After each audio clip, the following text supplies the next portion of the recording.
Majikan, setelah kemarin kita membahas sebuah kasus yang serunya tuh ngalahin FTV ya ceritanya. Nonton deh kalian, dijamin gregetan. Nah kali ini, Babu mau bawain lagi sebuah kasus yang sama juga, mirip cerita sinetron. Karena biasanya yang namanya kasus-kasus perselingkuhan, nyembunyiin si selingkuhannya di mana sih? Di hotel, atau disewain rumah kontrakan, disewain apartemen begitu. Enggak, gengs. Karena di kasus yang bener-bener apa kabar dunia ini, si selingkuhannya itu disembunyiinnya di atas loteng. Masalahnya, disembunyinya di atas itu 10 tahun. 10 tahun. Jadi bayangin nih, ada sepasang suami istri di mana suaminya nggak tahu kalau selama 10 tahun hidup bersama si istrinya itu ada orang lain di atas loteng yang merupakan selingkuhan dari istrinya yang memang diumpetin. Tapi ini definisi diumpetinnya bukan itu selingkuhannya udah meninggal terus kayak ditaruh di loteng gitu macam kisah-kisah horor ya. Bukan. Masih hidup dia dan memang tinggalnya di atas loteng. Jadi kalau suaminya ini pergi kerja gitu, selingkuhannya baru turun tuh menggantikan posisi suaminya di rumah. Jadi istri gila ini tuh bernama Dolly Osterich, gengs, atau panggilannya Dolly. Dia lahir pada tahun 1880 di Amerika, tapi sebenarnya orang tuanya itu orang Jerman. Yang dulu memang pindah ke Amerika, bermigrasi karena ingin menaikkan taraf hidupnya lah. Jadi Dolly ini bisa dibilang berdarah Jerman, cuma lahirnya di Amerika, begitu ya. Gak ada yang spesial dari cerita Dolly dari kecil hingga dia remaja, dia menjalani dengan sewajarnya aja, alias ya kayak remaja-remaja pada umumnya. Sampai akhirnya dia dewasa dan bekerja di sebuah perusahaan tekstil yang rupanya itu perusahaan itu dimiliki oleh seorang pria bernama Fred Osterich. Nah, part FTV pertamanya nih, waktu Dolly ngelamar kerja, belas langsung jatuh cinta. Pada pandangan pertama, awal aku tergoda. Makanya si Dolly mah diterima no jadi karyawan di kantornya si Fred. Ya si Dolly yang waktu itu jomblo ditaksir sama Big Boss pemilik perusahaan, masa ia nolak? Makanya terjadilah judul FTV itu proposal cinta dari si bos. Pacaran lah berdua, yang kebetulan hubungan itu memang didukung oleh banyak karyawan di sana. Kenapa begitu?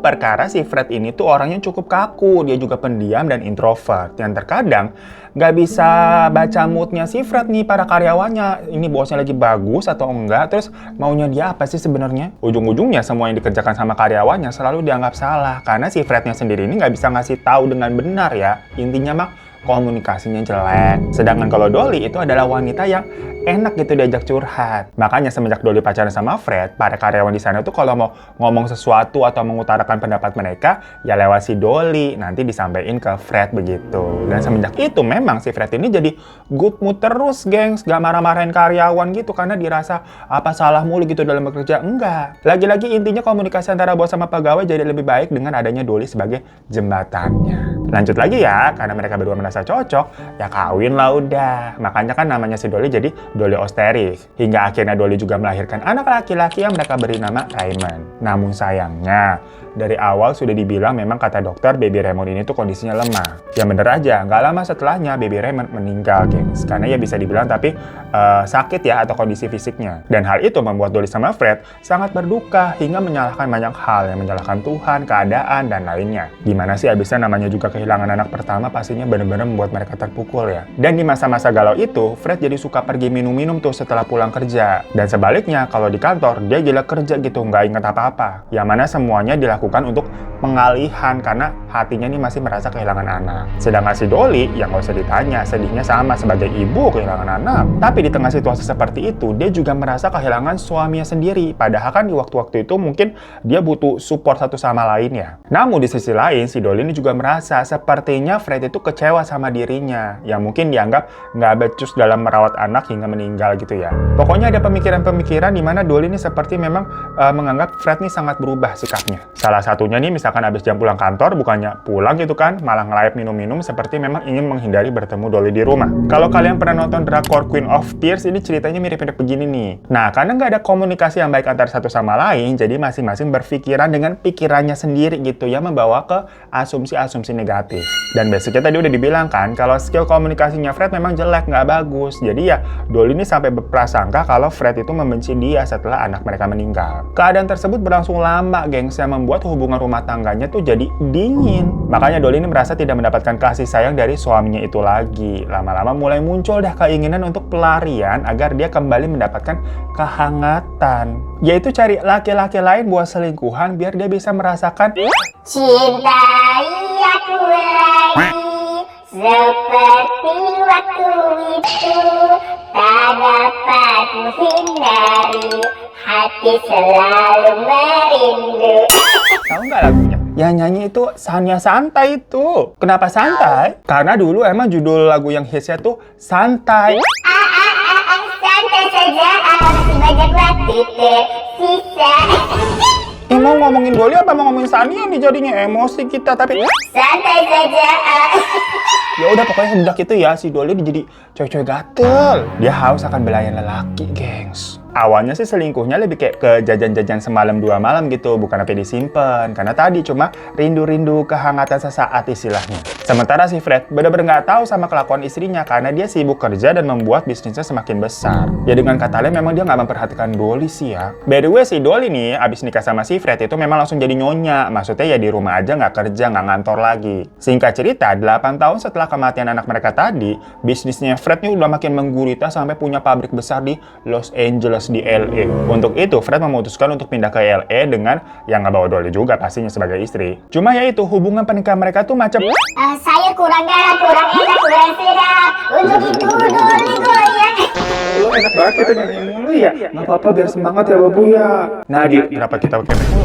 Di mana di rumah barunya itu, karena yang mungkin daerah baru ya, jadi Dolly ini belum punya mangsa atau kenalan untuk selingkuhan. Makanya untuk menyibukkan dirinya nih daripada bosan di rumah mulu, nungguin teman cerita juga kagak tayang-tayang begitulah, itu Dolly apa majikan curhat ya. Jadilah dia mencoba untuk menjahit gitu loh, ngisi waktu luang. Dia memang punya mesin jahit dari rumah lama tuh yang udah dipindahin dan jarang dipakai. Ya namanya suami juga kerja di bidang tekstil, pastilah punya mesin jahit, bukan hal yang aneh ya. Makanya waktu itu mau nyoba-nyoba jahit, tapi karena mungkin lama nggak dipakai gitu kan, atau mungkin kebentur pas pindahan begitu mesin jahitnya mah rusak. Nah dia telepon lah tuh suaminya kayak, kirimin dong teknisi dari kantor kamu nih buat benerin mesin jahit di rumah, aku mau iseng-iseng jahit daripada bosen. Lagi-lagi konteksnya si suaminya ini kan bos tekstil ya, punya pabrik segala macam ya, pasti dia juga punya teknisi gitu karyawannya untuk benerin hal-hal perjahitan begitulah, emang udah dunianya. Makanya dikirimin lah sama suaminya itu seorang karyawan bernama Otto Sanhuber yang masih muda banget, umur 17 tahun. Ya beda setahun doang sama Babu kan 18 tahun ya. Ya cuma kalau Babu goblot, double chin gitu. Nah si Otto ini masih tegap, kurus ya. Ukuran anak remaja bagaimana sih 17 tahun? Emang dia anak baru, geng, kerjanya di kantor juga belum banyak. Makanya dia yang dikirim ke rumah buat benerin mesin jahit rumahan, mah sepele itu hitungannya. Yang pas Otto sampai, si Dolly ini rahimnya langsung anget, ada berondong nih gitu kan. Kayak zaman sekarang kan banyak tante-tante yang sama berondong kayak yang itu tuh, bosin aja kerjaannya. Ya berhubung si Dolly ini sejak pindahan gak ada kenalan tadi buat selingkuhan, ngeliat ada berondong nih, masih muda gitu kan, kinyis-kinyis, langsung lah dia kegatelan. Dia ganti baju tuh dengan pakaian dinas yang ada renda-rendanya biasa buat malam-malam begitu ya. Dideketin deh si Otto yang lagi benerin mesin jahit. Ya waktu itu awalnya Otto gak berpikir macam-macam juga, apalagi kan ini si Dolly istri dari bosnya, segen lah dia. Umurnya juga jauh lebih tua kan, berasa ibu sama anak gitu. Jadinya walaupun udah digoda-goda begitu kan, di gini-gini, kagak kepancing masih Otto, masih lempeng dia. Si Dolly tapi makin penasaran, gengs. Jadi tiap hari si Otto dipanggil ke rumah terus perkara ada aja hal-hal yang dirusak-rusakin dari mesin jahitnya, diada-adain. Dari alasan lah biar si Otto datang terus benerin itu mesin jahit lah, kayak FTV kan. Makanya ya karena rutin ke rumah dan sering ngobrol ya, lama-lama situasi di antara mereka cair. Apalagi si Dolly juga makin agresif, makin terang-terangan gitu kan, goda Otto gitu. Sekali dua kali juga Otto masih tahan, tapi sampai pertemuan ketiga keempat ya hilaf. Ya sejak saat itu mereka menjalani hubungan terlarang guys, antara karyawan sama istri bos. Apa kabar dunia? Karena si Fred ini kan jatuhnya kerja mulu tiap hari, perginya pagi, pulangnya malam. Jadinya secara diam-diam Otto sama Dolly ini dengan leluasa ketemuan terus di rumah saat Fred lagi di kantor. Cuma ya lama-lama tetangga pada heran lah, kayak ini siapa sih anak remaja yang sering banget ke rumahnya si Fred sama Dolly, mana lama banget di dalam, ngapain sih? Dan datangnya juga selalu pas si Fred udah pergi kerja, terus remaja itu keluar rumah sebelum si Fred pulang. Mencurigakan nih, tapi masa iya si Dolly udah tante-tante begitu mainan sama beronok 17 tahun? Akhirnya terang-terangan lah ditanya sama tetangganya tuh ke Dolly, Bu Doli itu siapa sih remaja yang sering ke rumah kamu gitu? Dibilang sama si Doli, oh itu saudaranya suami saya. Ya biar aman dijawab begitu. Tapi biar tidak menimbulkan kecurigaan dan takutnya nanti sampai ke telinganya si Fred gitu ditanyain, Pak Fred itu saudaranya yang sering main begitu. Langsung, kan Fred nggak tahu apa-apaan. Makanya si Doli mikir, gimana nih caranya? Dia bisa dengan bebas ketemu sama si Otto, tapi tetangga nih pada nggak tahu, pada nggak lihat. Kalau misalkan mereka ketemu macam di luar kayak di hotel gitu kan, nah itu kan butuh duit buat biaya hotel. Ntar Fred malah curiga, ini kapan kamu ngeluarin biaya buat hotel-hotel terus? Dari situlah si Doli mendapatkan sebuah ide. Gimana kalau si Otto aku simpan di atas loteng aja? Jadi kalau Fred pergi nih, Otto tinggal turun ke bawah dan bisa bermesraan dengan si Doli. Sementara tetangga di luar, kagak ada yang bakalan tahu, nggak ngelihat ada Otto di dalam begitu kan? Sempurna! FYI aja ya, loteng-loteng di rumah-rumah Amerika itu memang biasanya kan disebut etik tuh.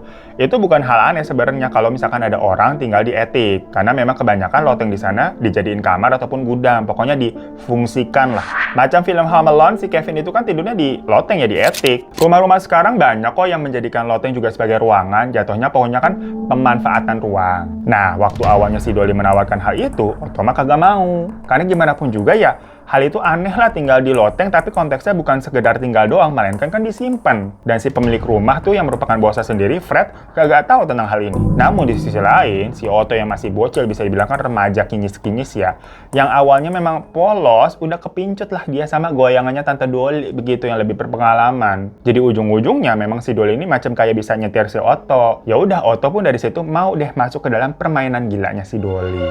Sampai-sampai Otto itu rela loh untuk resign dari kantornya Fred dan keluar juga dari rumah orang tuanya demi bisa hidup dan terus berduaan dengan Tante Doli. Jadi dari Ottonya sendiri tuh macam kayak kena pelet kali ya gengs ya. Nurut banget dia masih Doli atas dasar suka kepincut gitu ya, bukan nurut karena takut atau diancam gitu, enggak. Emang mau, emang suka. Makanya apa kabar dunia? Yang padahal jatuhnya Otto ini beberapa ya, semacam peliharaan aja untuk memuaskan si Tante Doli. Abisnya kalau Fred ada di rumah, ya Otto akan ngendon aja gitu seharian di atas loteng. Dia baru bisa turun pokoknya kalau udah dikasih aba-aba gitu kan sama Doli. Yang mana berarti si Fred ini udah pergi, baru si Otto turun. Macam hewan yang dikandangin dan dikeluarin sama pemiliknya aja gitu, nunggu instruksi. Dan karena si Otto ini konteksnya bergak keluar-keluar dari rumahnya si Fred ya, kehidupan dia cuma antara loteng sama turun ke bawah doang, nggak sampai keluar rumah begitu loh. Kenapa? Karena kalau keluar rumah takutnya ada tetangga yang ngeliat ntar. Bayangin hidup seperti itu macam diculik nggak sih kata gua mah? Abis ya misalkan kalau weekend itu kan biasanya si Fred seharian di rumah. Ya udah sepanjang hari si Otto di loteng aja sendirian. Baca buku ke, nulis ke, bengong ke. Ya by the way memang si Otto katanya seneng nulis. Jadi dia punya cita-cita suatu hari mau membuat buku dari tulis-tulisannya katanya. Dan tebak hal tersebut berlangsung berapa lama? 5 tahun gengs. Bener-bener nggak masuk akal sih nih ya ceritanya. Orang bisa tahan begitu selama 5 tahun. Dan gilanya selama 5 tahun tersebut, Fred ini nggak tahu ada Otto di atas loteng rumahnya. Ya karena tadi Fred itu hanya hidup berdua dengan Doli kan, dan dikira loteng di atas diperuntukkan buat gudang aja. Nah si Fred yang sebagai CEO kagak pernah lah ngecek-ngecek loteng. Ngapain bos besar ke loteng-loteng ke gudang begitu.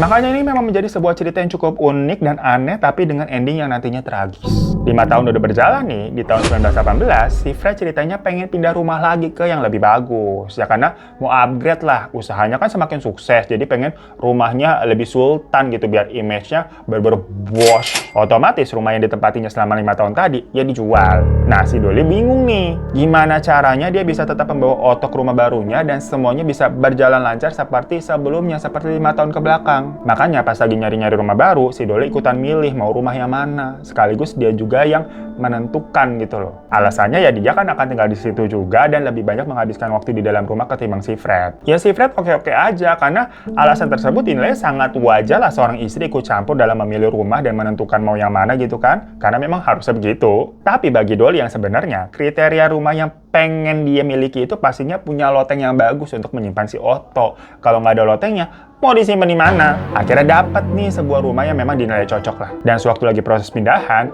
ya si Fred lagi-lagi sebagai bos besar kagak ikutan lah ngangkut-ngangkut barang segala macem. Dia tinggal terima jadi aja nyewa jasa pindahan, bayar kelar. Tapi hal tersebut dimanfaatkan sama Doli untuk ya sekalian mindahin Otto juga tanpa sepengetahuan Fred ke rumah baru. Ya udah dari situ kembalilah keadaannya seperti semula walaupun di rumah baru ya. Maksudnya si Otto masih disimpan di atas loteng, tapi kali ini lotengnya lebih besar dan lebih bagus. Dia juga akan turun setelah si Fred pergi kerja dan balik lagi ke atas loteng setelah Fred pulang ke rumah. Semuanya berjalan lancar hingga berlangsung 4 tahun, gengs. Jadi tadi di rumah lama 5 tahun, lanjut di rumah baru 4 tahun. Apa kabar dunia? Hingga sampai di tahun 1922, gimana pun juga ya hubungan pernikahan Dolly sama Fred kan dari awal hambar ya. Suatu malam, mereka ribut besar. Yang hal itu tentunya didengar sama Otto dari atas loteng. Dimana posisinya Fred ini memang setengah mabok tuh, jadi nada bicaranya macam kayak orang temperamental kali ya. Nah si Dolly juga teriak-teriak tuh sambil nangis. Namanya perempuan kan suka gitu ya, kalau emosi bawaannya juga nangis. Otto yang kala itu umurnya udah 26 tahun, karena kan 9 tahun dia menjalin hubungan berarti sama Dolly di atas loteng ya. Mungkin dia sudah merasa memiliki Dolly juga dan udah dewasa gitu. Jadi dia nggak terima nih si Dolly dimaki-maki sama si Fred. Dari situ, Otto langsung turun ke bawah buat membela Dolly. Dia juga mengambil pistol miliknya Fred di meja kerjanya Fred. Ya 4 tahun tinggal di rumah baru itu tentunya Otto tahu banget ya seluk-beluk dan barang-barang tuh disimpan di mana. Yang kebetulan memang si Fred ini punya pistol yang disimpan di ruang kerjanya. By the way, kepemilikan pistol di Amerika sebenarnya bukan sesuatu yang aneh. Apalagi si Fred ini kan bos besar yang pastinya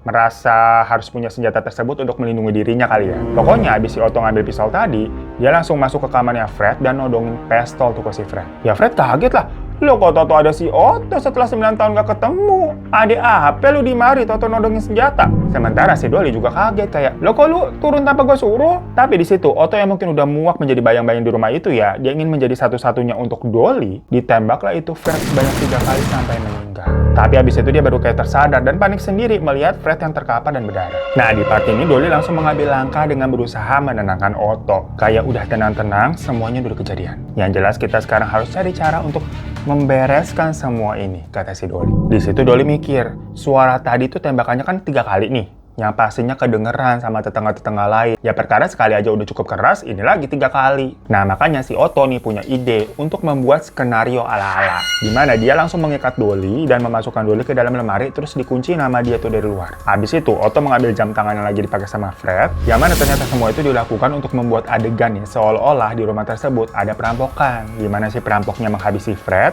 terus ngunciin Dolly, terus ngambil jam tangan mahalnya Fred. Sementara itu, ya si Otto kabur, dan gak ada saksi mata kan yang melihat dia dalam kejadian tersebut. Selain ya si Dolly pastinya, tapi kan Dolly kerja sama-sama Otto pasti bela. Gak lama bener aja, para tetangga nih mendengarkan adanya suara tembakan tadi tuh, dan mereka udah lapor polisi. Akhirnya polisi datang ke rumah Dolly. Udah diketok-ketok nih sama polisi, tapi gak ada yang bukain pintu, makanya sama mereka didobrak. Dan mereka menemukan Frednya yang sudah terkapar, sementara si Dolly terikat, dia terkurung di dalam lemari kayak disandra gitu.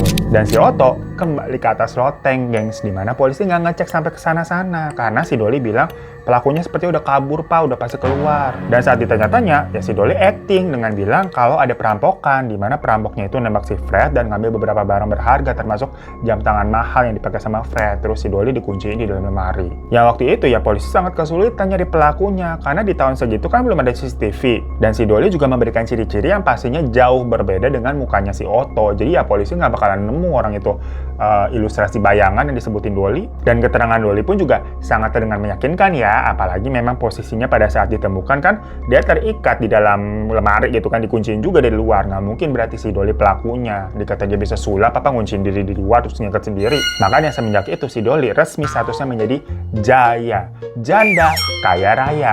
Janda kaya raya, jaya, jaya, jaya. Dan dengan alasan ingin membuka lembaran baru, akhirnya Dolly juga pindah rumah. Namun, logikanya nih ya majikannya, kalau kita misalkan nebak-nebak nih ada film dengan alur cerita seperti ini. Tadi kan Fred berarti udah meninggal, uangnya juga sudah diwariskan ke Jaya alias Dolly, itu janda kaya raya. Terus si Dolly juga pindah nih ke rumah baru, set gitu. Yang seharusnya berarti dia bisa hidup happily ever after dengan si Otto kan. Gak usah ribet-ribet, diem-diem lagi gitu hubungan mereka. Orang juga gak ada yang tahu kalau sebelumnya mereka punya affair. Jadi misalkan kalau tahu-tahu ada yang melihat si Dolly menjalin hubungan dengan Otto, yang pada saat itu si Otto udah gak berondong ya, bener-bener akan terlihat normal aja. Si Otto single, Dolly juga single gitu kan, gak ada masalah walaupun umur terpantau jauh, tapi paling anggapannya si Otto cuma pengen ngincar uangnya si Dolly doang tuh, jadi janda kaya raya abisnya, paling gitu doang kan. Tapi masalahnya di sini emang si Dolly-nya yang agak-agak, dimana Otto tetap ditempatkan di loteng sama dia, tetap disembunyiin seperti sebelum-sebelumnya, tidak ada perbedaan meskipun si Fred sudah nggak ada. Yang mana si Dolly beralasan ke Otto kalau dia nggak mau orang-orang jadi ngomongin hubungan mereka perkara umur yang cukup jauh jaraknya, dan status Otto sebagai dulunya nih mantan karyawan suaminya. Padahal mah kagak ada yang kepikiran begitu. itu, karena ya semua itu cuman akal-akalan antek-antek asing. Maksudnya akal-akalan Dolly. Perkara si Dolly sebagai Jaya, janda kaya raya, itu emang pengen hunting cowok-cowok lain aja yang lebih fresh begitu. Emang dasar sakit ini tante gila satu ini, ada gila-gilanya. Dan akhirnya bener aja si Dolly dapat cowok baru nih, namanya Herman Shapiro, yang merupakan seorang pengacara. Umurnya emang gak jauh beda sama Dolly dan udah mapan juga. Jadi memang Dolly ini sebenarnya pengen punya laki itu yang kayak Fred, yang seumuran gitu ya, tapi cintanya kayak si Otto, yang menggebu-gebu, yang romantis, yang hangat gitu loh. Ya walaupun Herman ini orangnya romantis dan hangat juga kalau mereka ketemu, tapi ternyata kesibukannya sama aja kayak si Fred. Karena kan pekerjaannya sebagai pengacara menuntutnya kerja siang malam sama pagi. Akhirnya Dolly makin lama ya makin liar tuh, gengs. Dia gait banyak cowok-cowok buat digilir.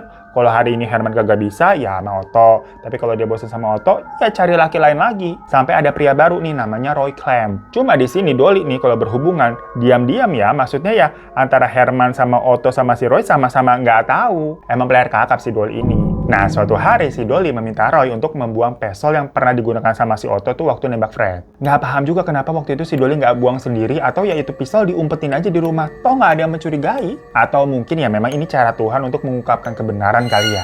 Yang pas disuruh begitu, ya si Roy mau-mau aja, kan lagi berhubungan sama si Dolly abisnya ya. Tapi setelahnya si Roy lah malah diputusin sama si Dolly. Jadi memang si Dolly ini kayak cuman manfaatin doang. Roy nggak terima lah, kayak apa-apaan lu. Dia marah, langsung japu lapor ke polisi dengan bilang kalau dia sempat disuruh buang pistol sama si Dolly, si janda kaya raya. Dengar-dengar dulu katanya suaminya meninggal karena ditembak ya, Pak. Coba deh tuh diselidikin. Mau balas dendam lah si Roy ini, perkara diputusin. Gosip dia. Hal inilah yang akhirnya membuat pihak kepolisian kembali menyelidiki si Dolly atas pembunuhan Fred. Padahal mah kasusnya udah lama ditutup, nggak digubris-gubris lagi. Makanya harusnya mah Dolly diem-diem baik gitu, nyimpen pistolnya juga nggak dia bakal tahu. Ngomong apa sih kita cepet banget ya. Polisi pokoknya langsung ngecek pistol yang sempat dibuang sama Roy kan, karena dikasih tahu tuh dibuang di mana. Dan setelah dicek, ternyata isi peluru di dalam pistol itu memang sangat cocok dengan jenis peluru yang ada di dalam tubuhnya Fred. Dari situ Dolly udah nggak bisa ngelak, karena kan berarti dia yang punya pistol dan sampai nyuruh si Roy buat buang. Nah, berhubung si Herman tuh adalah pengacara, ya jadi dia membantu Dolly dalam kasus ini yang akhirnya ditahan kan si Dolly sama polisi. Sementara si Otto ya masih di atas loteng, gengs, dan belum tahu kalau si Dolly udah ditangkap. Yang mana karena bertahun-tahun Otto ini macam kayak peliharaan yang memang jinak sama majikannya ya. Maksudnya kalau dia nggak disuruh turun ya dia nggak bakal turun. Apalagi setelah kejadian terakhir dia turun sendiri malah ngebunuh si Fred kan. Ya makanya setelahnya Otto memang sudah berjanji kepada Dolly akan patuh. Kalau dia nggak dikasih aba-aba buat turun ya dia akan tetap terus di atas loteng. Nah si Dolly nih yang udah ditangkap di polisi nggak bisa ngapa-ngapain, kepikiran sama si Otto. Bener-bener macam majikan yang kepikiran sama Anabo ninggalin di rumah. Itu makanya bagaimana si Otto di atas loteng begitu loh. Habisnya kan kalau nggak disuruh turun ya Otto nggak bakal turun, berarti nggak makan-makan itu di atas. Maka dari itu si Dolly minta tolong ke Herman buat bawain makanan ke rumahnya. Dibilang nanti taruh aja di meja gitu. Tapi sebelum kamu pergi, kamu ketok dulu tuh pintu loteng 3 kali. Dolly juga cerita kalau di atas loteng itu ada saudaranya yang memang aneh, nggak suka ketemu orang. Udah nanti abis itu kamu pergi aja gitu loh. Ya Herman mengiyakan, tapi dia juga agak curiga lah dengan hal tersebut, macam aneh aja bisa kan. Makanya pas ke rumah Dolly, dia nyiapin makanan dan ngetok pintu loteng 3 kali. Abis itu ditungguin tuh sama si Herman untuk melihat saudaranya Dolly yang diceritain itu bagaimana sih emang penampakannya. Dan betapa kagetnya si Herman karena beneran aja nggak lama ada seseorang tuh yang keluar dari loteng. Tapi kondisinya udah kurus banget dan lemes macam orang disekap berhari-hari kagak dikasih makan, kesian banget begitu. Ya udah sama si Herman langsung dikasihkan makanannya ke Otto itu yang bener-bener kelihatan kelaparan karena lahap banget makannya. Setelahnya Herman nih pelan-pelan lah ngajak ngobrol si Otto, nanya, kamu ini sebenarnya siapa? Kenapa tinggal di atas loteng? Padahal kan di rumah ini banyak kamar begitu ya. Awalnya mah Otto nggak mau cerita, tapi pas tahu ternyata si Dolly udah di penjara, akhirnya dia menceritakan semuanya dengan harapan si Herman yang sebagai pengacara nih,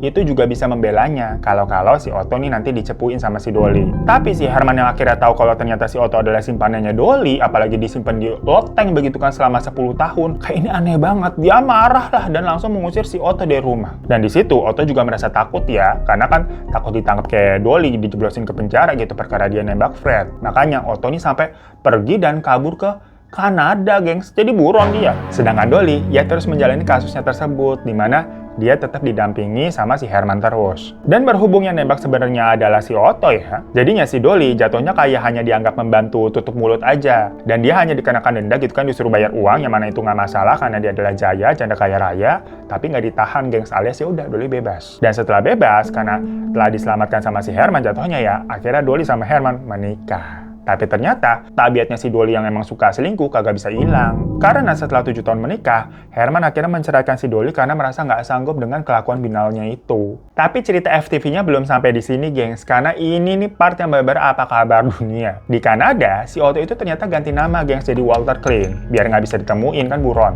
Dan di sana dia juga akhirnya menikah sampai punya anak, tapi ujung-ujungnya cerai juga. Dan setelah cerai, mungkin dia merasa udah nggak dicari polisi karena udah 7 tahun berlalu ya. Akhirnya dia kembali lagi ke Amerika untuk menemui Dolly yang baru cerai juga sama si Herman. Apakah ini yang dinamakan jodoh? Aneh banget sumpah ya, karena mereka berdua ujung-ujungnya kembali bersama setelah 7 tahun terpisah. Tapi ternyata si Herman mengetahui hal ini dan nggak terima, nggak akan membiarkan mereka bersatu. Lihat saja, tunggu pembalasanku, dicepuin ke polisi kalau Pak tuh, Otto udah balik tuh, tangkap tuh. Lah kan sebelumnya buron.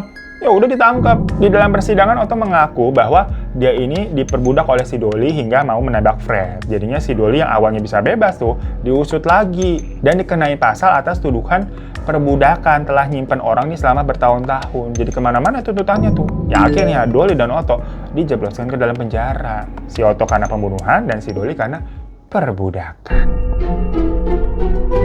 So itu majikan kisah cinta yang apa kabar dunia? Udah gila dua-duanya. Pantesan aja jodoh kali mereka ya, karena emang sama-sama gila, sama-sama edan begitu. Ada orang yang rela disimpan di loteng bertahun-tahun ya. Dan si Dolly emang juga kayak kagak ada bersyukur yang jadi perempuan. Ya jujur ini adalah sebuah kasus yang cukup nyeleneh, tapi makanya masuk Mr. Sting. Yang abisnya definisi apa kabar dunia? Ngalah-ngalahin cerita FTV kan? Coba menurut majikan, seruan cerita FTV yang kemarin apa yang hari ini? Komen di bawah ya. Terima kasih semuanya udah pada nontonin terus. Boleh minta tolong klik tombol like-nya sama klik tombol subscribe ya buat yang belum subscribe ya. Mohon maaf ya kalau ada salah-salah kata. Dan sampai jumpa lagi di video-video selanjutnya. Assalamualaikum warahmatullahi wabarakatuh. Misteri dunia orang pada kenal.